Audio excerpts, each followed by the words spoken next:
अस्सलाम वालेकुम नाजरीन, वेलकम टू द शो बात कारोबार की। मैं हूं आपकी मेज़बान नताशा हसीब। नाजरीन, मार्केट के सेंटिमेंट्स की बात करें तो एक positive sentiments, positive gesture prevail होता हुआ मार्केट के अंदर फाइनली दिखाई दे रहा है। ईद के बाद एक पॉजिटिविटी प्रिवेल हुई। कल की मार्केट में भी हमने पॉजिटिव जेस्चर देखा। 42,000 का लेवल इंटेक्ट दिखाई देता है, एक पॉजिटिवनेस दिखाई देती है। इन्वेस्टर्स अपॉर्चुनिटीज़ को ग्रैब करते हुए दिखाई दे रहे हैं। IMF की जानिब से गुड न्यूज़ मौजूद है।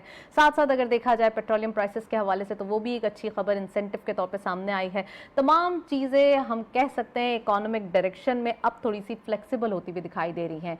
जिन चीज़ों को कहा यह जा रहा था कि काफ़ी अनपॉपुलर डिसीजन है, टफ डिसीजंस हैं और इनके लेने के बाद जो है वो चीज़ें बेहतर हो जाएंगी, तो फाइनली अब हम वो बेहतरी देखते हुए मार्केट के अंदर भी देख रहे हैं और इकोनॉमी के अंदर भी विटनेस कर रहे हैं। तो दिस इज़ द साइन कि ये जो चीज़ें थी अब फाइनली स्टेबिलिटी की तरफ जा रही हैं और यही स्टेबिलिटी थी जिसकी अब मज़ीद रिक्वायरमेंट मौजूद है।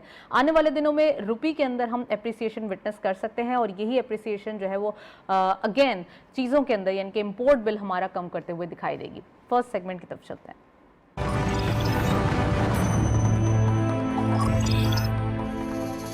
टॉपिक ऑफ द डे में आज हम बात करने वाले हैं पाकिस्तान की इकोनॉमी के डायमेंशंस के हवाले से। इकोनॉमिक डायमेंशन ऑब्वियसली फर्दर चीज़ों पे जो है मुनस्सिर दिखाई देती है। पाकिस्तान की इकोनॉमी जिसमें सबसे ज़्यादा इंपोर्ट बिल जिसको कम करने के लिए क्या क्या हम कह सकते हैं कि जो इनिशिएटिव्स हैं वो लिए जा रहे हैं, तो आज हम डिस्कस करेंगे। साथ साथ वो चीज़ें जो कि पाकिस्तान की सेल्फ सफिशेंसी की तरफ जो है वो हाईलाइट हो, वो क्या हो सकता है। इसके साथ साथ एक्सपोर्ट के नंबर्स कैसे बढ़ाने हैं और अगर इकोनॉमी की हम बात करें तो उसमें सबसे ज़्यादा एक्सपोर्ट के नंबर्स ही चीज़ों को बेहतर कर सकते हैं। तो ये आज हम बात करने वाले हैं। साथ साथ ग्लोबल इकोनॉमिक आउटलुक क्या दिखाई देता है। इन्फ्लेशन के हवाले से काफ़ी नंबर्स जो है वो देखा जा रहा है ग्लोबली बढ़ते हुए दिखाई दे रहे हैं, जिसमें अगर फ्रेट की बात की जाए तो वो एक मेन रीज़न है, वन ऑफ द रीज़न जिसकी वजह से इन्फ्लेशन जो है वो प्रिवेल हो रही है। वो आज हम बात करेंगे। फोरकास्ट क्या हो सकती है आने वाले दिनों में, क्या इस इन्फ्लेशन पे काबू पाया जा सकता है, वो आज हम डिस्कस करेंगे। बायलैटरल रिलेशन ऑफ पाकिस्तान भी डिस्कशन में जो है वो अपना डिस्कस करेंगे। वो ये है कि पाकिस्तान के जो बायलैटरल रिलेशंस हैं या मल्टीलैटरल रिलेशंस हैं वो दूसरे कंट्रीज़ के साथ कैसे दिखाई देते हैं, चाइना के साथ, सऊदी अरब के साथ या हम UAE के साथ, डिफरेंट कंट्रीज़ हैं, तो वो आज हम डिस्कस करेंगे। We have very exclusive panel, उनको खुशामदीद कहते हैं। हमारे साथ मौजूद हैं मुनीर गोडल साहब, आप मैनेजिंग डायरेक्टर हैं MMG इंजीनियरिंग एसोसिएशन के प्राइवेट लिमिटेड। अस्सलाम वालेकुम, welcome to the show. And हमारे साथ मौजूद हैं नोमान अब्दुल मजीद साहब, आप इकोनॉमिक एक्सपर्ट भी हैं और एनालिस्ट भी हैं। अस्सलाम वालेकुम, welcome to the show both of you. तो प्रोग्राम का बाकायदा आगाज़ करते हैं। मुनीर साहब आपसे इकोनॉमिक कंडीशन के हवाले से बात हो रही है। पाकिस्तान के अंदर रिसेंट हमने देखा है कि इंसेंटिव दिया गया, पेट्रोलियम प्राइसेस के हवाले से बात की जाए या IMF की न्यूज़ के हवाले से बात की जाए, जो फाइनली एक स्टाफ लेवल एग्रीमेंट जो है वो अब इनिशिएट होता हुआ दिखाई दिया। कितना इंपॉर्टेंट है इकोनॉमी के लिए ये एक हम कह सकते हैं इंस्टेंट डिसीजंस, और दूसरा ये थोड़ा सा लॉन्ग टर्म पे जाएं तो आपने थोड़ा सा विटनेस किया होगा 2 मंथ्स पहले, 3 मंथ्स पहले जो एक काफ़ी रिजिड हालात थे वो अब फ्लेक्सिबिलिटी में तब्दील हो रहे हैं, उसके बारे में बताइए। फर्स्ट ऑफ ऑल थोड़ा सा आपको अगर किसी कंट्री का डायमेंशन देखना है ना, तो उसकी ग्रोथ का dimension is directly proportional to energy. और पाकिस्तान अनफॉर्चुनेटली पिछले कई दहाइयों से इस पोजीशन में रहा है कि वो पावर सेक्टर में हमेशा शॉर्टफॉल में ही रहा है। ऑल्दो कि हमारी पावर डिमांड और कनेक्टिविटी बहुत अच्छी है, लेकिन हम उसको फुलफिल नहीं कर सकते बिकॉज ऑफ इंटरनेशनल चेंजेस की वजह से। और अगर आप उसी इंफ्रास्ट्रक्चर में अगर आप चेक करें कि जब ऑयल की प्राइस बढ़ती है तो हमारी बहुत सारी चीज़ों की कमोडिटीज़ की प्राइसेस चेंज हो जाती हैं। अगर आप चेक करें कि आपके पिछले कुछ अरसे में RLNG की प्राइस बढ़ी और आपकी उस प्राइस का इम्पैक्ट, ऑयल और RLNG की प्राइस का इम्पैक्ट डायरेक्ट आपकी सारी कमोडिटीज़ पे आया, चाहे वो आपकी पेट्रोलियम प्रोडक्ट्स हो, चाहे वो आपकी ट्रांसपोर्टेशन हो। So everything is being related to international commodities which you are dependent on. जितना हम उन पर डिपेंडेंसी आहिस्ता आहिस्ता कम करते जाएंगे, हमारी इकोनॉमिक स्ट्रेंथ उतनी बढ़ती जाएगी। और जितना हम इम्पोर्ट बिल को अपने रिस्ट्रिक्ट करेंगे और हमारे फॉरेन एक्सपेंडिचर्स कम होंगे, हमारा ज़र मुबादला भी बढ़ेगा और हमारी इंपोर्ट को हमें कम करना पड़ेगा और हमें अपनी एक्सपोर्ट को बढ़ाना पड़ेगा। This is what the immediate decision should be on the board. सवाल ये पैदा होता है नमान साहब के हमें इंपोर्ट बिल कैसे कम करना चाहिए, जैसे कि इन्होंने कहा कि हमें ऑयल पे, इंटरनेशनल ऑयल पे डिपेंडेंसी कम करना पड़ेगी, तो हमारे पास और ऑप्शंस क्या हैं? तो क्या पाकिस्तान के पास क्या डिस्कवरीज इतनी हैं, क्या ऑप्शंस मौजूद हैं जिसके ऊपर जो है वो हम कह सकते हैं ना मुनस्सिर कर सकते हैं या हम उस पर डिपेंड हो सकते हैं? तो क्या ये डिपेंडेंसी है? बिस्मिल्लाहिर्रहमानिर्रहीम। देखिए, पाकिस्तान का पहला आपने अगर करंट अकाउंट जो कि पाकिस्तान का पेन पॉइंट है उसको मैनेज करना है, अगर आपने इसको ज़रा ब्रॉडर पिक्चर में देखना होगा। पाकिस्तान की टोटल इंटरनेशनल फ्लोज हैं बैलेंस ऑफ पेमेंट के, वो हैं 150 अरब डॉलर। कितने हैं? 150 अरब डॉलर, जिसमें 75 बिलियन डॉलर की आपकी इंपोर्ट्स हैं, 35 की तकरीबन आपकी एक्सपोर्ट है, 35 की रेमिटेंसीज है और 10 के करीब आपकी मिसलेनियस इधर उधर चीज़ें होती हैं। इसमें भी कैपिटल अकाउंट को शामिल नहीं करा, ठीक है, जिसको हम करंट अकाउंट की बात करें। टोटल 150 बिलियन डॉलर का आपका इन एंड आउट है। आपका जो टोटल जो करंट अकाउंट डेफिसिट बनता है वो 15 अरब बिलियन डॉलर बनता है, ठीक है जी। यानी 15 और 150 हो गया 10%। इसका मतलब है जितने भी आपके जो आइटम्स हैं, यानी एक्सपोर्ट और इंपोर्ट के और रेमिटेंसेस के आइटम हैं, अगर 10% के एडजस्टमेंट आप सबके अंदर करेंगे तो आपका करंट अकाउंट डेफिसिट कंट्रोल में आ जाएगा, ठीक है जी। ये हो गई पहली बात। This is the basic stuff, basic mathematics. अब इसका मतलब ये कि हमने इंपोर्ट कंट्रोल और इंपोर्ट सब्सटीट्यूशन के में 10% बचाना है, रेमिटेंसेस को 10% ग्रो करना है और आपने एक्सपोर्ट को 10% ग्रो करना है, तो आपका क्या होगा? जो ये बैलेंस 15 बिलियन डॉलर आता है, ये भी एक बताएं ना सारी चीजें। अब एक एक आइटम पे आते हैं, ठीक है ना जी। अब आपकी जो इंपोर्ट्स हैं, इंपोर्ट्स का 40% आपका है आपका जो पेट्रोलियम और आपकी फूड प्रोडक्ट्स हैं, ठीक है जी। अब फूड की आपकी लास्ट ईयर की इंपोर्ट थी वो 10 बिलियन डॉलर थी। इसमें बहुत सारे ऐसे आइटम भी शामिल थे कि जो पाकिस्तान में हम हिस्टोरिकली जो है वो ग्रो करते रहे हैं, लेकिन अब इंपोर्ट में आ गए। अब आपका जो एम्पिरिकल एविडेंस के बेस पर जो आपकी स्टडीज़ हुई है पाकिस्तान की लैंड की, जो लैंड प्रोडक्टिविटी की, आपकी ऑन एन एवरेज बेसिस आपकी ईल्ड जो है वो 40% कम है। आपकी जो इंटरनेशनल स्टैंडर्ड से आपकी ईल्ड 40% कम है, एक बात हो गई। दूसरी चीज़ ये है कि आपकी जो वेजिटेबल और फ्रूट्स वगैरह हैं उसकी जो वेस्टेज है वो 40 to 50% है, ठीक है जी। इसका मतलब ये हुआ कि अगर आप अपनी टोटल पैदावारी सलाहियत का 40% कम पैदा कर रहे हैं और उसका मजीद 40% आप ज़ाया कर रहे हैं जो पैदा हो रहा है, यानी आप अपनी टोटल पैदावारी सलाहियत का 30 से 40% इस्तेमाल कर रहे हैं। क्योंकि दुनिया का एक बुनियादी उसूल इकनॉमिक्स का कि आप हमेशा जब ग्रो करते हैं ना, वो इंपोर्ट्स की बेस पर नहीं करते, आप अपने लोकल जो आपके लोकल रॉ मटेरियल है उसकी बेस पर करते हैं। अब ज़ाहिर आप ये पूछेंगे कि भाई बात यह है कि सिंगापुर और जापान और ये बांग्लादेश कैसे इंप्रूव कर गए? क्योंकि उनका जो लोकल रॉ मटेरियल जो था वो उनका HR था। पाकिस्तान का जो लोकल रॉ मटेरियल है वो दो चीज़ें हैं, एक एग्रीकल्चर है जो हमारे पास ज़मीन काफ़ी है, और दूसरा जो लोकल रॉ मटेरियल है वो हमारा HR है, जिसको हमने कभी, चूँकि हमारे पास तालीम लिटरेसी रेट कम है तो उसको हमने कंट्रोल नहीं किया। तो सबसे पहले आपने एग्री के अंदर जो है आपको बेहतरी लेके आनी होगी। एग्री के अंदर आपको ईल्ड्स के थ्रू भी लानी होगी और आपने वेस्ट मैनेजमेंट के थ्रू भी लानी होगी। कुछ हो भी रहा है, कुछ ऐसा काम कर भी रहे हैं, कुछ अब मैं देख रही हूँ कि इनोवेशन आ भी रही है जी। अब दूसरी चीज़ आते हैं इंपोर्ट्स के ऊपर आते हैं। अब इंपोर्ट्स के अंदर जैसे कि मैंने कहा कि 40% आपका ये है, जिसमें तकरीबन 25 बिलियन आपका जो है 15 या 20 बिलियन डॉलर आपके पेट्रोलियम के इंपोर्ट्स हैं। उसमें दुनिया की सारी कंट्रीज बहुत एग्रेसिवली सोलर पर जा रही हैं। इंडिया ने जो अल्टरनेटिव एनर्जी है उसमें तकरीबन 40 या 60 हज़ार मेगावाट की ऑलरेडी कैपेसिटी बिल्डिंग कर दी है। हम लोग नहीं कर सके उसके ऊपर। हमारी जो अल्टरनेटिव की कैपेसिटी मेरे ख्याल से 5000 भी नहीं है, if I am not wrong. Alternatives की बात में हाइड्रो को शामिल नहीं कर रहा। पाकिस्तान में जो फॉर एग्जांपल आप ये देखें जो विंड है, विंड की जो इस वक्त इंस्टॉल्ड कैपेसिटी है, अगर मैं गलत नहीं हूँ तो 1200 या 1500 megawatt, if I am not wrong. अच्छा, जहाँ तक मुझे बता देंगे, लेकिन जो आपका पोटेंशियल है जो आपका विंड का वो 40,000 मेगावाट है, तो सोलर का बेतहाशा पोटेंशियल है।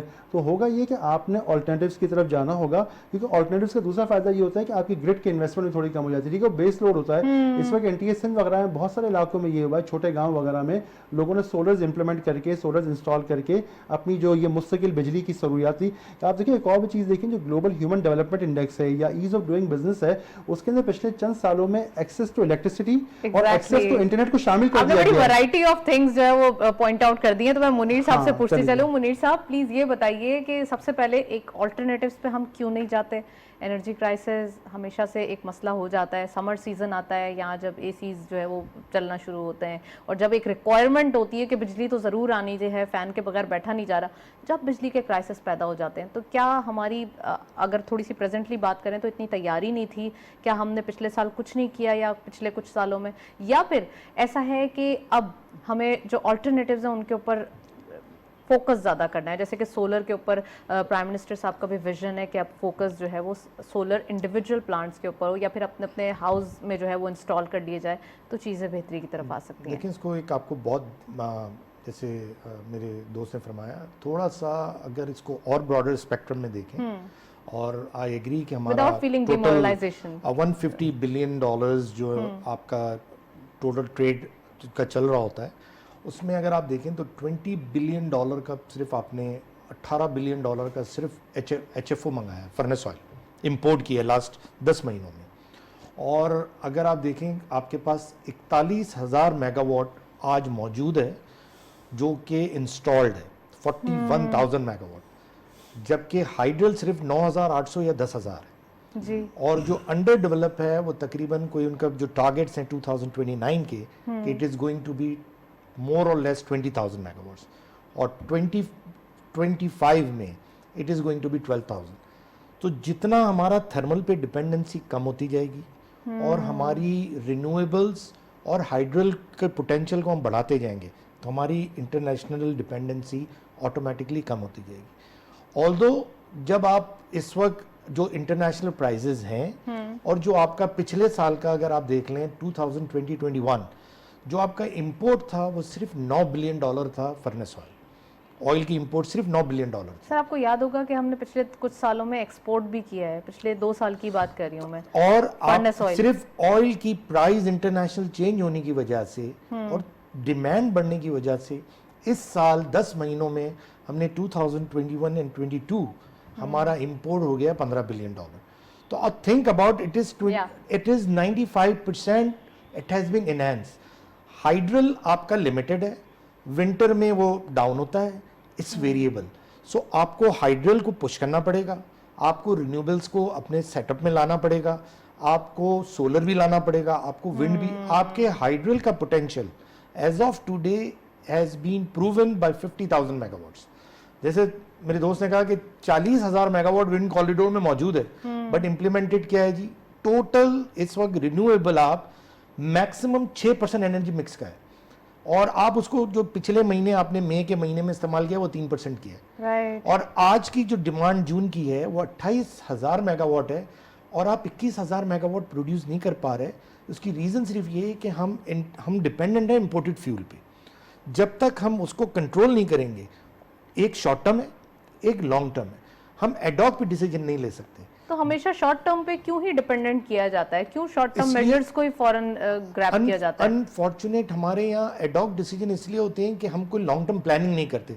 जैसे मेरे फाजिल दोस्त ने कहा ना कि अगर हमने एजुकेशन पे खर्च किया होगा तो हम एक्सपोर्ट बढ़ा सकते हैं आईटी की, हम दूसरी चीज़ों की एक्सपोर्ट बढ़ा सकते हैं, बट हमारा एजुकेशन लेवल इतना नीचे है और हमारा बजट का इतना छोटा हिस्सा उसको एलोकेट हुआ है कि हमारे यहाँ से जो भी एजुकेशन लेता है वो ब्रेन ड्रेन हो जाता है।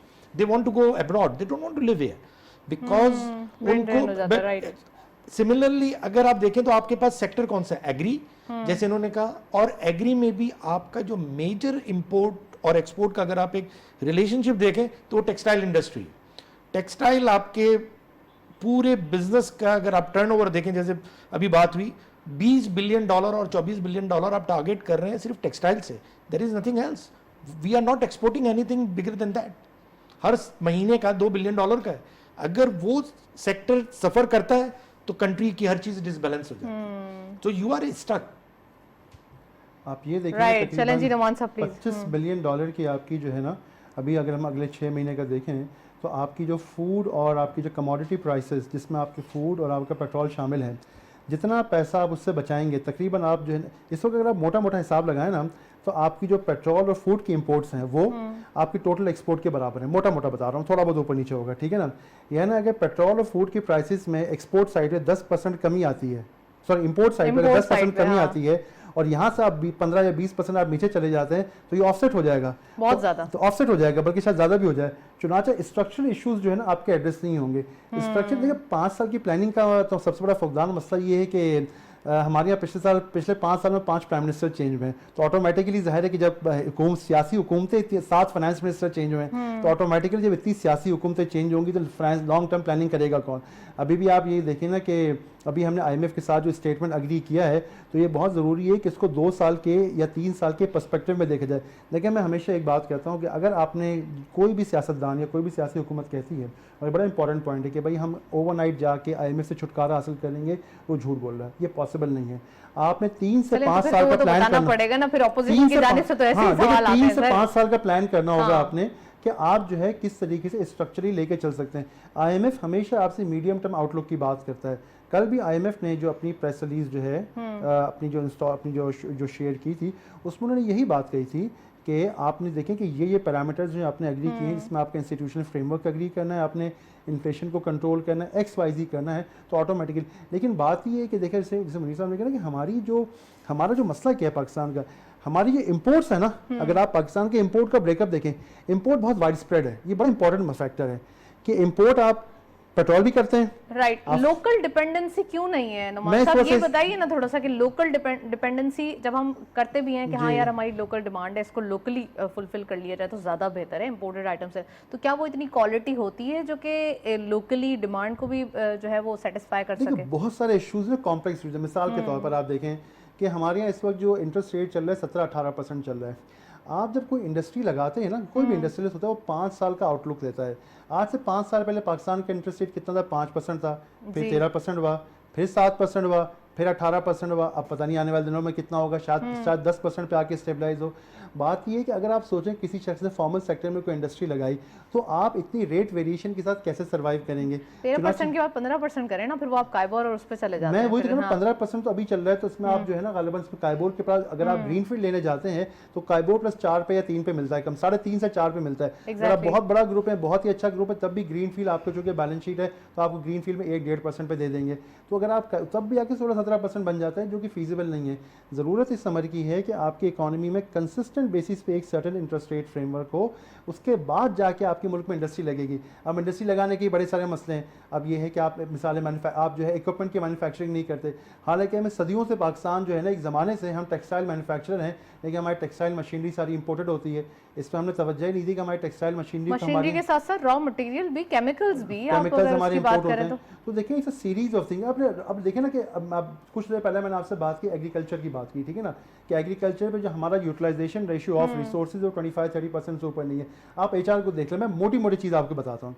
आपका जो लेटेस्ट इकोनॉमिक सर्वे आया है उसके मुताबिक आपके मुल्क का लिटरेसी रेट 65% है तकरीबन। कितना है? 65%, जिसमें वो लोग भी शामिल हैं जब आपका नाम लिख सकते हैं, ठीक है ना। अब पाकिस्तान में आप देखें कि एडवांस इकोनॉमीज हो गई हैं, यानी वो लोग जो रीजनेबली एजुकेटेड हैं वो हमारी मुल्क की आबादी का 20% से ऊपर नहीं होंगे, 20 से 25%, अगर आप क्वालिटी फैक्टर निकाल दें। तो अब आपका अगर जो बुनियादी पॉइंट मजीद साहब ने बिल्कुल सही से जो है वो क्लैरिफाई किया है। मुनीर साहब ये बताइए कि रिक्रूटमेंट की बात करते हैं, एम्प्लॉयमेंट की बात करते हैं, और एम्प्लॉयमेंट जनरेट होनी चाहिए। किसी भी कॉम के लिए एक अच्छी बड़ी गुड न्यूज़ होती है कि आपके पास जो है वो जॉब्स अच्छी हों। कुछ अर्से पहले एक लिटरेसी लेवल था कि इंटर पास है तो चलो उसको नौकरी मिल जाएगी। अब ग्रेजुएशन मास्टर्स भी कम दिखाई देता है, उसमें भी लोग जो है वो डिग्रीज हाथ में लेके घूम रहे हैं। तो क्या वजूहात हैं? नंबर 1 एंड नंबर 2 रीज़न जो है कि आप सिर्फ डिग्रीज ही लिए जा रहे हैं, स्किल्स नहीं दिए जा रहे। एक ज़माना था जब बच्चे फादर्स बोला करते थे बेटा हुनर सीखो, अब तो हुनर है ही नहीं। IT हमारे पास एक एग्जाम्पल है जिसमें अगर आपके पास स्किल्स हों तो आपको इतनी ज़रूरत नहीं है कि आप बहुत सारी डिग्रीज लें और अपना काम शुरू करें। और क्या हम अपने बच्चों को ये सिखा रहे हैं कि वो काफ़ी अरसे तक बैठे रहें, आप काम करना शुरू करें? उनको कब तक आइडिया होगा? एक मास्टर्स करने के बाद भी अगर वो माँ बाप के पैसों से ही पढ़ रहे हैं तो फिर क्या होगा? देखिए इसको थोड़ा सा इसको उस नज़र से देखें कि आपकी पॉलिसीज़ जब तक कंसिस्टेंट नहीं होंगी, आपकी चीज़ें हैपेजर्ड ही रहेंगी। आपने एक अनाउंसमेंट कर दी कि जी LTF मिलेगा, LTF पे लोगों ने मिले लगा ली। आपने पूरा सिस्टम चेंज कर दिया कि जी in one go it is being close and all the previous मराहत ख़त्म हो गई। जब आप मराहत ख़त्म करेंगे, इंडस्ट्री लगेगी तो एम्प्लॉयमेंट आएगी। एम्प्लॉयमेंट आएगी उस वक्त जब आपकी इंडस्ट्री चलेगी। जब आप उस इंडस्ट्री को चलाने का डिसीजन कांस्टेंट नहीं रखेंगे, जैसे इंटरेस्ट रेट आप बढ़ा देंगे, अगर इंटरेस्ट रेट बढ़ गया और आपको रनिंग एक्सपेंस बढ़ेगा तो इंडस्ट्री चल नहीं सकती। सर इंटरनेशनल इन्फ्लेशन आएगा तो क्या उसका इम्पैक्ट लोकल आएगा? सर मैं आपको पूरा एक्सप्लेन कर रहा हूँ। राइट। देखिए जब इंडस्ट्री नहीं चलेगी, इंटरनेशनल इन्फ्लेशन आता है तो आप पास ऑन करते हैं, बट आपकी एक पॉलिसी है, उसके आप एक सर्टेन डायमेंशंस के साथ इवेल्युएट करते हैं जी। जब आपने कोई पॉलिसी अनाउंस की थी तो डेफिनेटली उसके पीछे कोई ना कोई लॉजिक या कोई ना कोई सिस्टम बनाया होगा कि आपने वो पॉलिसी अनाउंस किया और $5 बिलियन आपने पाकिस्तान की इंडस्ट्री को दिए कि वो ग्रो करे। जब $5 बिलियन लग गए, अब उसको चलाने की ज़रूरत है ताकि एम्प्लॉयमेंट जनरेट हो फ्रॉम बॉटम टिल टॉप। जैसे आपने कहा, हमने जब चलाने का वक्त आया तो हमारी पॉलिसीज़ में प्रॉब्लम आना शुरू हुआ। अगर पिछले 2 महीने में आप देखें तो हमारी बहुत सारी इंडस्ट्रीज एनर्जी की वजह से बहुत स्टार्विंग हुई, बिकॉज इंटरनेशनल जो हिट आनी थी उसका हमारे पास कोई क्वेश्चन मौजूद नहीं था, और हमें वो चीज़ें ट्रांसफ़र करनी पड़ी to every industry, to every person. देखें ना, आज वो हिट आप भी ले रहे हैं और हम भी ले रहे हैं, तो जब वो हिट आएगी और हमारे पास वो क्वेश्चन नहीं होगा तो ये ट्रांसलेट किस में करेगा? जॉबलेस होंगे लोग जो पढ़े, हमने एजुकेशन पे कोई ऐसी तवज्जो नहीं दी। अगर आप पुराने ज़माने में जाएं, जब मैं पढ़ता था पाकिस्तान में, तो यूनिवर्सिटी और इंस्टीट्यूशंस का एक कोलैबोरेशन होता था, ट्रेनिंग्स होती थी।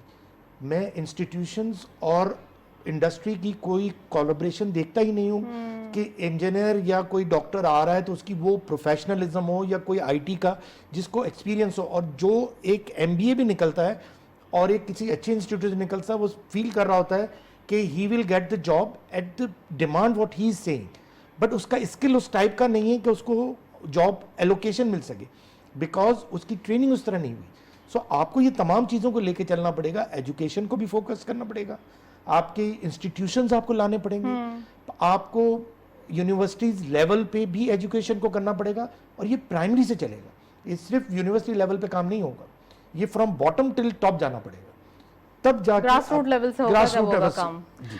नुमान साहब, अगेन मुनीर साहब ने फिर एक क्वेश्चन मार्क छोड़ दिया, वो मैं आपसे फुलफिल करवाऊंगी। आप ये बताइए कि ओवरऑल लिटरेसी लेवल, चलें वो भी एक बात करते हैं, लेकिन दूसरी बात ये कि जब इन्फ्लेशन ग्लोबली होगी तो उसको लोकली पास ऑन करना कितना मुश्किल है, जो कि अब इस गवर्नमेंट को ये सहरा जाता है। उन्होंने टफ डिसीजंस लिए, जो कि आईएमएफ से भी तमाम चीज़ें जो है वो बेहतरी की तरफ आई हैं। आप ये बताइए कि अगर चीज़ों को थोड़ा सा शुगर कोटेड रखा ही जाए और उसको पास ऑन नहीं किया जाए और आवाम से सिर्फ अपने ही पॉपुलर डिसीजंस के बारे में बात की जाए, तो ये हम किस तरफ या किस वे में जा रहे हैं? क्योंकि अभी तो हमने यही देखा है, क्रिटिक्स के हवाले से बात करें, ऑपोजिशन के हवाले से बात करें, I am not talking about political things. Imports अगर आपकी स्पेशली वो इंपोर्ट्स जो आपकी इकोनॉमी को चलाती हैं, उसको आप लॉन्ग टर्म बेसिस पे सब्सिडाइज नहीं रख सकते, ये बात होता है। पाकिस्तान में जो महंगाई आई ना, वो 2 वजूहत की बुनियाद पर, एक ग्लोबल इन्फ्लेशन आया, और दूसरी बात आपका जो पैसा मुस्तकिल रुपये डिप्रिशिएट होता है ना, देखिए 100 रुपये था चंद सालों पहले, 100 रुपये था, आज हम 210 रुपये पे आज खड़े हुए हैं, तो इसकी वजह से आपका इम्पैक्ट डबल हो गया। एक ग्लोबल इन्फ्लेशन आया, उससे आपका रुपये डिप्रिशिएट हुआ, तो ऑटोमेटिकली इसका इम्पैक्ट ज़्यादा हो गया। अब तीसरी चीज़ ये है कि IMF से आपने एग्री किया हुआ है कि आपका जो हेडलाइन इन्फ्लेशन है, आपके इंटरेस्ट रेट उससे लिंक्ड होंगे।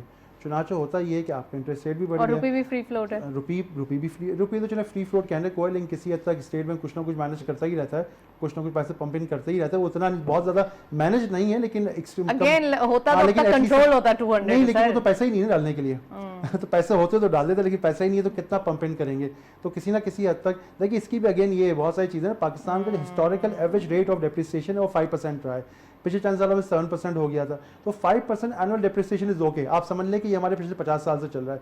लेकिन जो मैसिव डेप्रिसिएशन का इम्पैक्ट है ना, पिछले दिनों में 30% करेंसी डेप्रिशिएट हो गई, इसका प्रॉब्लम आता है। देखिए बात ये है कि इन्फ्लेशन, अगर आपने जो अगेन दोबारा आपके सवाल पे आ जाए कि भाई इन्फ्लेशन आप सस्टेनेबल बेसिस पे तो जो है ना आप इन्फ्लेशन नहीं कर सकते। हाँ, उसका एक तरीक़ेकार है कि मिसाल के तौर पर आपको लगता है कि किसी कमोडिटी की प्राइस वक्ती तौर पर ऊपर गई है और हमारे पास इतने रिजर्व पड़े हैं कि मैं उससे उसको सब्सिडाइज करके और जो है काम चला लूँगा, तब तो काम चल जाएगा। अब मसला हमारे पास रिजर्व भी नहीं होते, हम तो वैसे ही एच पे चल रहे होते हैं, जब एच पे चल रहे होते हैं तो आप सब्सिडीज़ कहाँ से प्रोवाइड करेंगे?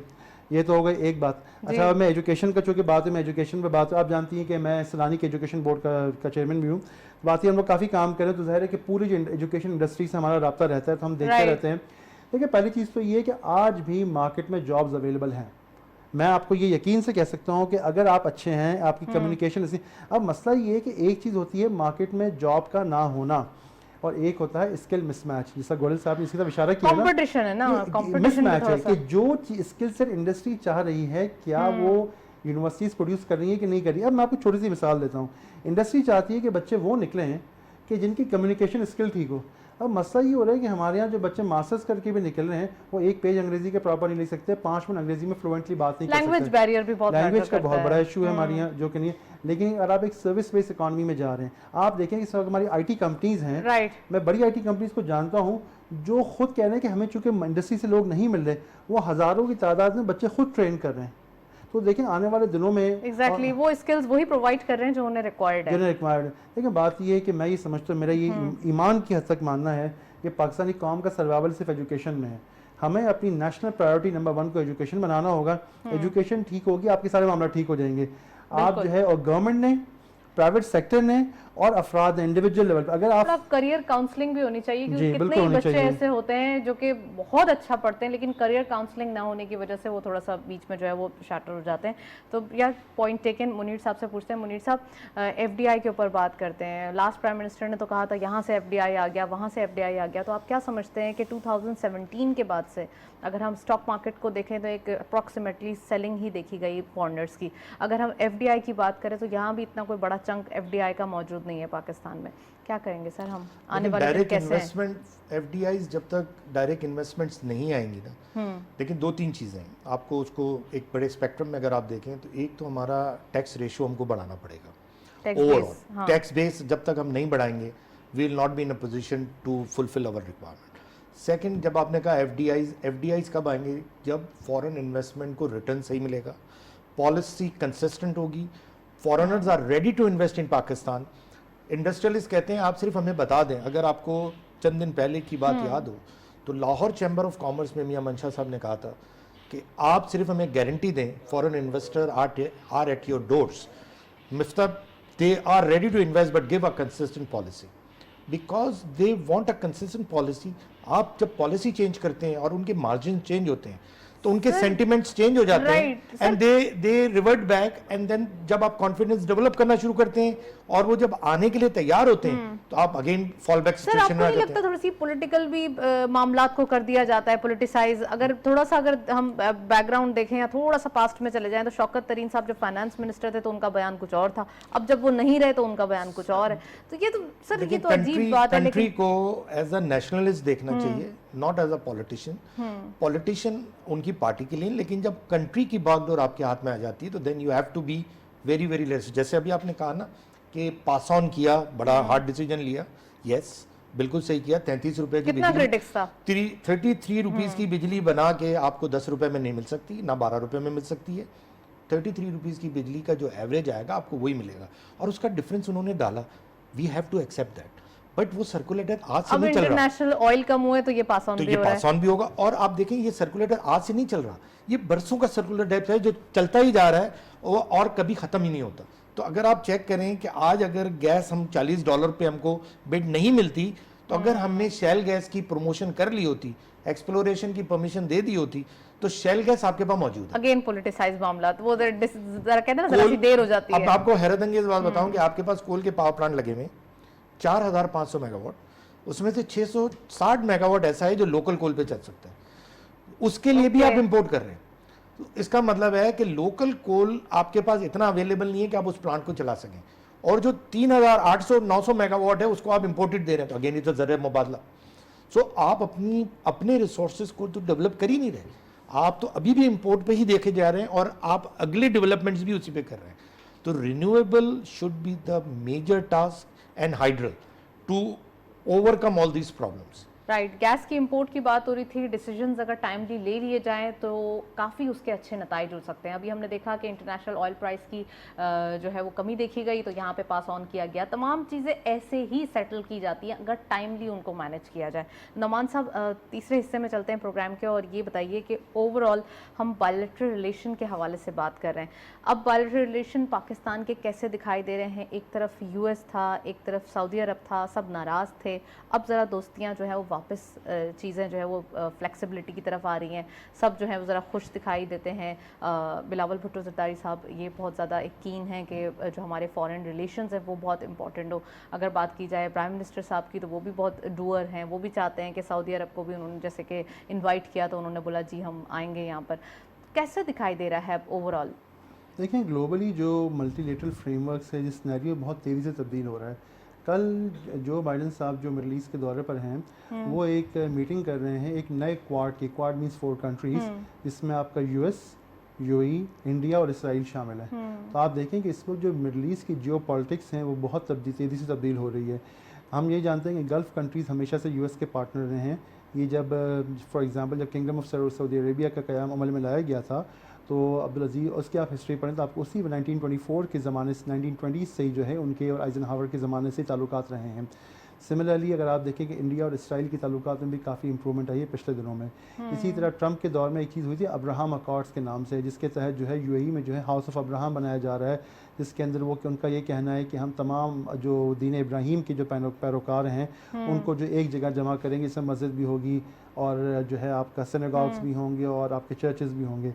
आप इनको ज़रा वाइडर पर्सपेक्टिव में देखें तो आपको अंदाज़ा होगा कि ये एक ऐसा नया अलाइंस है जो क्रिएट हो रहा है। इसमें अरब कंट्रीज़ हैं, इसराइल है, इंडिया है और दूसरी तरफ साउथ एशियन ईस्ट एशिया के कुछ कंट्रीज़ हैं, जापानी, सारी वो कंट्रीज़ हैं जो आपकी अमेरिकन बेल्ट के अंदर हैं। अब देखें पाकिस्तान को जो है अपने रिलेशनशिप्स को बहुत फाइनली बैलेंस करना होगा। ना हम अपने ताल्लुकात जो है अमेरिका से ख़राब कर सकते हैं, ना ही अपने ताल्लुकात आप चाइना से ख़राब कर सकते हैं। ये हकीकत है। हमने दोनों को बैलेंस करके लेके चलना होगा। उसकी वजह ये है कि आपकी चाइना के साथ बहुत स्ट्रैटेजिक रिलेशंस हैं। $50 बिलियन 50 से 70 बिलियन डॉलर का आपका CPEC है जो अन पाइपलाइन है, उस पर बहुत सारा काम हो रहा है। और CPEC जो है जो इन्वेस्टमेंट और जो इंफ्रास्ट्रक्चर CPEC में बनेगा वो आपकी बुनियाद फराहम करेगा आपके इंडस्ट्रियलाइजेशन की। ये एक चीज़। अच्छा, इसी पाकिस्तान के लिए गेम जी, अब उसी तरफ आप अमेरिका और उसके अलाइज को देखें जो कि अरब कंट्रीज़ हैं, तो वहाँ से आपकी जितनी भी रेमिटेंसेज हैं, आपकी जो $33 बिलियन की रेमिटेंसेज आती हैं वो 60% जो है गल्फ़ कंट्रीज से आती हैं, 35% US और यूरोप से आती है, 95% हो गया। बाकी 5% इधर उधर से आती है, इसमें 3% मलेशिया से आती है, तो बाकी दुनिया से 2% बचती है।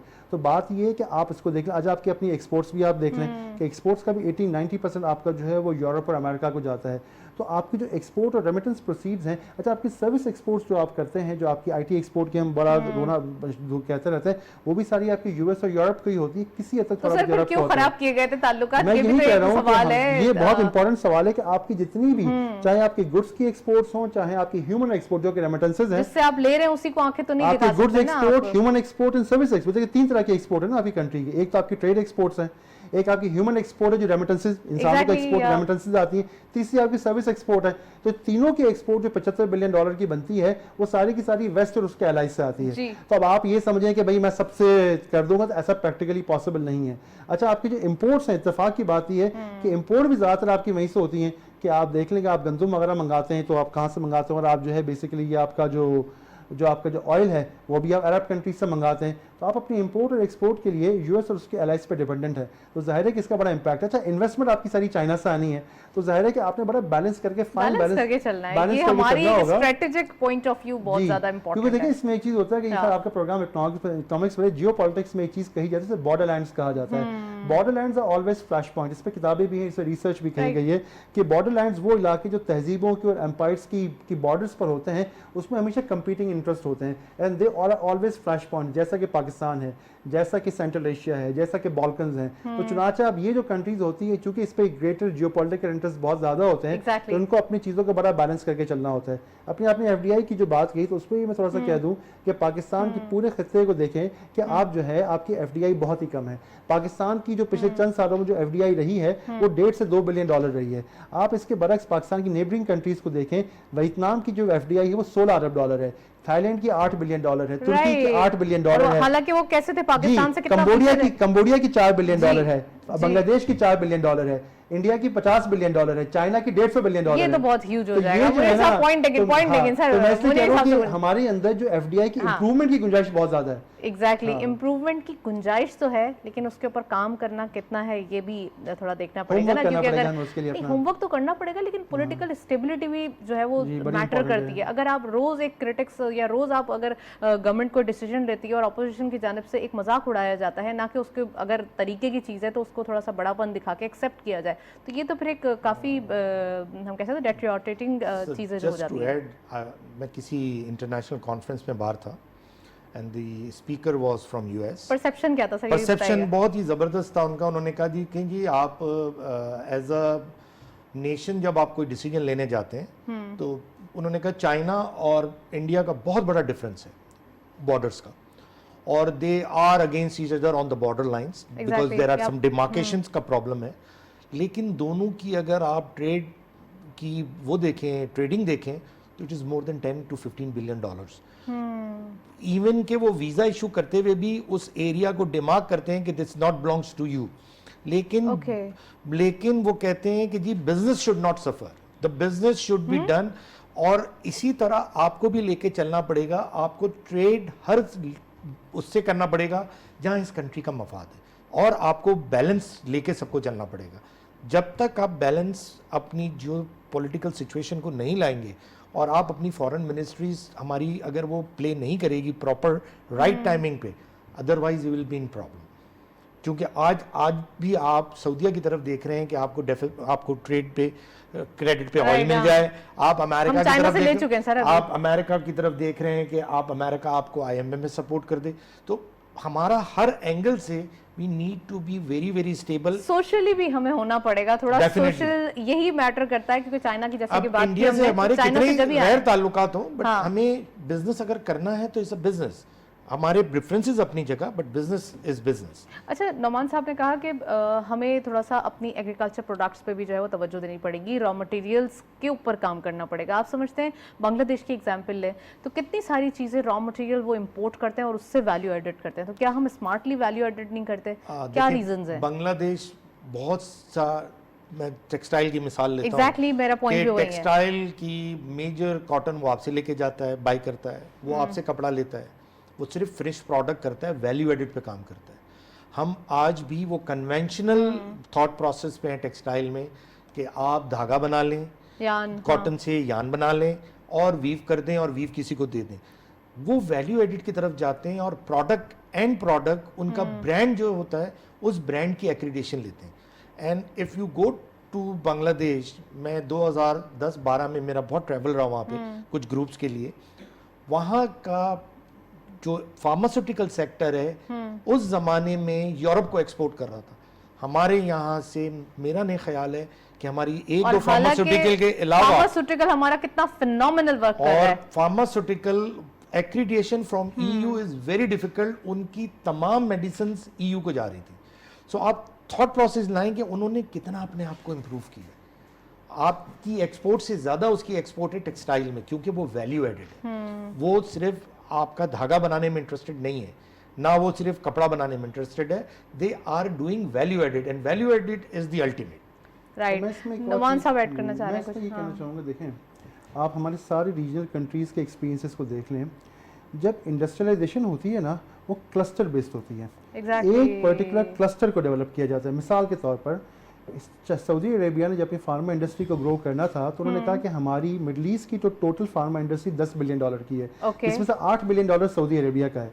तो उन्होंने ये शर्त लगाई अपनी pharma industry, global pharma Giants के लिए कि अगर आप $8 बिलियन की मार्केट को जो है कैप्चर करना चाहते हैं तो आप सऊदीया में आके फार्मा की फैक्ट्रियां लगाएं, वरना हम आपको यहाँ पे इंपोर्ट नहीं करने देंगे, हम किसी और को ठेका दे देंगे। तो उन्होंने कहा वेल एंड गुड, उन्होंने सऊदी अरेबिया में फैक्ट्रियाँ लगाई अपनी और वहाँ पर इस तरह फार्मा का एक जोन क्रिएट हो गया। हमेशा किसी भी इंडस्ट्री को आपने चाइना में निर्मित किया है, जैसे बांग्लादेश ने किया, वो क्लस्टर बेसिस पे किया जाता है कि इसमें देखा जाता है कि मैं इस पर्टिकुलर इंडस्ट्री में जो है किस तरीके से एक्सेल कर सकता हूँ।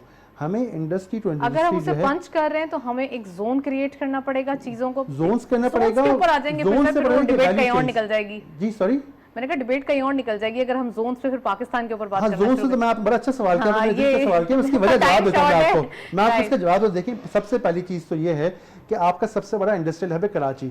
मेरी तो गवर्नमेंट से दरखास्त है कि स्पेशल इकोनॉमिक जोन बनाने से पहले जो हमारे कुरंगी और साइड के इंडस्ट्रियल जोन है इसके हालात ठीक कर दें तो ही आपके एक्सपोर्ट में और बाकी मामलात में ठीक हो जाएगा। इस वक्त उनकी सारी सड़कें जो है ना वो हमारे पहाड़ी इलाकों के हालात वाली हैं, पानी जमा है, रोड रास्ते सर तो थोड़ा सा तो बारिशों में हम कह सकते हैं ना इम्पैक्ट हो सकता है, अदरवाइज बारिशों के अलावा भी हमें पता ही है कि हालात हैं ना, अभी बसेस तो आए हैं। बस वो मुझे अंदाजा है कि बसेस आई हैं, बड़ी अच्छी बात है, लेकिन कुरंगी और साइड की जो स्पेशल सूरत हाल है वो हम सबके सामने है। तो बात ये उसको हमें ठीक करने की जरूरत है। स्पेशल इकोनॉमिक जोन जरूर बनाए, लेकिन पहले जो एग्जिस्टिंग इकोनॉमिक जोन है उसको ठीक कर दें।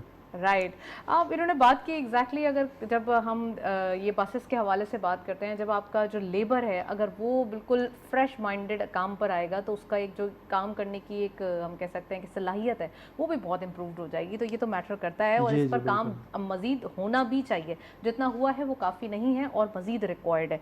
मुनीर साहब प्लीज़, जो बायलैटरल रिलेशन है फिर वो क्वेश्चन हमारा रह गया था तो मैं आपसे भी इसका टेक लेना चाहती हूँ। पाकिस्तान के जो बायलैटरल रिलेशन दिखाई दे रहे हैं या दोस्तियाँ अब जो बढ़ती हुई दिखाई दे रहे हैं या ये ताल्लुकात जो काफ़ी स्ट्रॉन्ग होते हुए दिखाई दे रहे हैं, ये कितना इंपॉर्टेंट था? जो पास्ट की थोड़ी सी गलतियां हैं उससे सीखना चाहिए। खासकर हमने देखा कि कुछ अरसे पहले कुछ ज़्यादा, या फिर वो कार्ड अभी भी यूज़ किया जा रहा है कुछ पॉलिटिकल स्टैंसेस। देखिए, बायलैटरल रिलेशन आपको, जैसे आप चाइना पे डिपेंडेंट हैं बिकॉज आप सीपेक उसके साथ कर रहे हैं, उसकी $70 बिलियन की इन्वेस्टमेंट का फ्लो चल रहा है आपके साथ, बीच में उन्होंने रोक भी दिया था। सेकेंडली अगर आप आ जाएं आप मिडिल ईस्ट के साथ, अमेरिका के साथ, you need to have a better relation. Even आपको अगर गैस लेनी पड़ती है रशिया से, अनपॉपुलर डिसीजन होगा, और ऑयल लेना पड़ता है तो we have to take it because we are energy starving country. Whatever is best for the country, we have to make a good decision for the country. Right लेकिन sir यहाँ भी देखा जाए कि कुछ हमें चीज़ें जैसे कि नुमान साहब ने कहा कि एक तरफ हमारे पास 100% डिपेंडेंसी है एक्सपोर्ट की एक तरफ, और एक तरफ से जो है वो अभी हमें थोड़े से इश्यूज क्रिएट हो रहे हैं। तो एक स्मार्ट डिसीजन या हम कह सकते हैं ना बैलेंस डिसीजन, वो क्या होना चाहिए? देखिए बैलेंस डिसीजन तो अनटिल एंड अनलेस आप अपने घर को सही नहीं करेंगे, सो बैलेंस डिसीजन उसी वक्त हो सकता है जब आपका पर्सनल इंपोर्ट पे आपकी रिस्ट्रिक्शंस हों और आप लिमिट्स में इंपोर्ट करें और आपकी एक्सपोर्ट ट्रेमेंडसली बढ़े। इंपोर्ट उस वक्त कम हो सकती है जब आप अपनी प्रोडक्शन को बढ़ाएंगे, और production in every sector, whether it is engineering, आपके बड़े बड़े heavy mechanical complex is been close down, आपके एफडीआईज, आपकी फार्मास्यूटिकल, आपने कहा फार्मास्यूटिकल लगाएं, क्लस्टर बने, आपके पास एफडीआई आए, आपकी फार्मास्यूटिकल शेयर्स बेच के जा रही हैं, they have sold the shares to Pakistani companies and it has been taken over. So उनका इंटरेस्ट ही नहीं है क्योंकि आपकी पॉलिसीज कंसिस्टेंट नहीं है। तो आपको ट्रेड रिलेशनशिप तो सारे कंट्रीज के साथ हमें must be balanced. It means कि हमें अनटैप्ड मार्केट को अगेन टैप करना होगा। अफ्रीकन मार्केट्स में बहुत ज़्यादा पोटेंशियल दिखाई देता है कि अगर वहाँ पर अपनी प्रोडक्ट्स को तरह देखा जाए सही से तो चीज़ें जो है वहाँ पर फिट हो सकती हैं। देखिए आपकी अफ्रीकन मार्केट्स में आपका बहुत सारा प्रोडक्ट जाता है, but you need to understand कि आपको बैलेंस ऑफ पेमेंट भी उनसे लेनी है। वो खुद इतने डिफॉल्ट्स में है कि बहुत दफ़ा आप number of times when you send to them you don't get your money back and you are in litigation, so it's you have to see every aspect of business कि आप bilateral में क्या भेज रहे हैं। बहुत दफ़ा एक वक्त ऐसा भी था कि बांग्लादेश एक्सपोर्ट करते हुए हम सोचते थे कि बांग्लादेश हमने सामान भेजना ही नहीं भेजना क्योंकि खुली हुई एलसी रिजेक्ट हो जाती थी और माल उनके पोर्ट पे खड़ा रहता था और वो उसको क्लियर करा लेते थे और आपके पैसे नहीं मिलते थे। So things you have to evaluate, you have to evaluate all the things. Again, as a nation हमें demoralize नहीं होना चाहिए क्योंकि demoralization हम कह सकते हैं कि हमारे अंदर अब ज़्यादा जल्दी ग्रो कर जाती है। हमें ऑप्टिमिस्टिक रहना है। We are a very strong nation, क्योंकि अगर हम बात करें एज अ नेशन तो इम्पोर्टेंस इसलिए भी है क्योंकि ओवरऑल जैसे इन्होंने बांग्लादेश की एग्जांपल दी या अफ्रीकन कंट्रीज की एग्जांपल दी, तो पाकिस्तान में ऐसा कुछ नहीं हुआ, तो ये तो ज़्यादा इंपॉर्टेंट है। ये अच्छी बात है। देखें इसमें जो इम्पोर्टेंट चीज़ है मैं समझता हूँ कि as a country what can we export, हमें एक्सपोर्ट सरप्लस अपना क्रिएट करना होगा। हमारे पास जैसे मिसाल के था कि कुछ चीज़ें हमेशा लो हैंगिंग फ्रूट्स होते हैं। आपका जो बिलियंस ऑफ डॉलर्स की आपके फ्रूट्स एंड वेजिटेबल हैं तो आपके एग्री सेक्टर का अगर लॉजिस्टिक्स इंप्रूव कर लें इसमें इंप्रूवमेंट आ जाएगी। सिर्फ आपकी प्रोड्यूस है, क्योंकि पाकिस्तान दुनिया भर में पाकिस्तान की वेजिटेबल और फ्रूट्स को पसंद किया जाता है, बड़े हाई वैल्यू पे बिकते हैं। टेस्ट पॉइंट ऑफ व्यू से जैसे अगर राइस की बात करें तो खुशबू ऑर्गेनिक भी देखें हमारी अभी भी हमारा फ्रूट जो है बहुत एक्सट्रीमली ठीक है, पेस्टिसाइड की जो भी चीज़ें ऑर्गेनिकली ठीक है हमारा फ्रूट। आप उसकी वेस्टेज को रोक लें, आप उसकी वेयरहाउसिंग ठीक कर लें और साथ ही साथ उसकी पैकेजिंग ठीक कर लें। आप यकीन मानें कि आप अपनी एग्री के एक्सपोर्ट से ही कई बिलियन डॉलर्स कमा सकते हैं। बिल्कुल इसी तरह आपकी एचआर है, और अच्छी चीज़ ये है कि आपकी एचआर जो है वो नीचे लेवल पे जो है काफ़ी लोग उस पर मेहनत हो रहे हैं, काम भी हो रहा है। आने वाले दिनों में हम इससे बेहतरी देखेंगे। लेकिन आप यकीन मानें कि एचआर एक ऐसा शोबा है, देखिए इस पर एक अलग प्रोग्राम किया जा सकता है कि देखिए दुनिया के ऐसे बहुत सारे कंट्रीज़ हैं, दुनिया के ऐसे बहुत सारे कंट्रीज़ हैं जो इस वक्त डेस्परेट है एचआर के लिए। One last line, Munir sahab please, economic point of view. देखिए इकोनॉमिक पॉइंट ऑफ व्यू से we should be optimistic about this country. ये वो कंट्री है जहाँ लैंड ऑफ अपॉर्चुनिटी है, जैसे लोग कहते हैं ना US is the land of opportunity, this country is the land of opportunity. और यकीन कीजिए कि पिछले जितने सालों में हमने जो प्रॉब्लम्स देखी हैं कोई और कंट्री होता तो वो सर्वाइव ना करता। अल्हम्दुलिल्लाह this is the best country in the world. Thank you so much. Naman साहब आपका बहुत बहुत शुक्रिया, मुनीर साहब का बहुत बहुत शुक्रिया तशरीफ लाए। ओवरऑल आज के दिन हमने जो डिसाइड किया वो ये था कि डिस्कशन में हम रिलेशनशिप के हवाले से, इकोनॉमिक डायमेंशन के हवाले से बात करेंगे। एंड कंक्लूजन अगर देखें यहाँ पर तो चीज़ें ऑप्टिमिज्म ही क्रिएट कर रही हैं, यानी कि अब जिस ट्रैक पे हम हैं आने वाले दिन बेहतर होंगे। That's it. इसी नोट पे प्रोग्राम को वाइंड अप करते हैं। इजाज़त दीजिए, अल्लाह हाफ़िज़।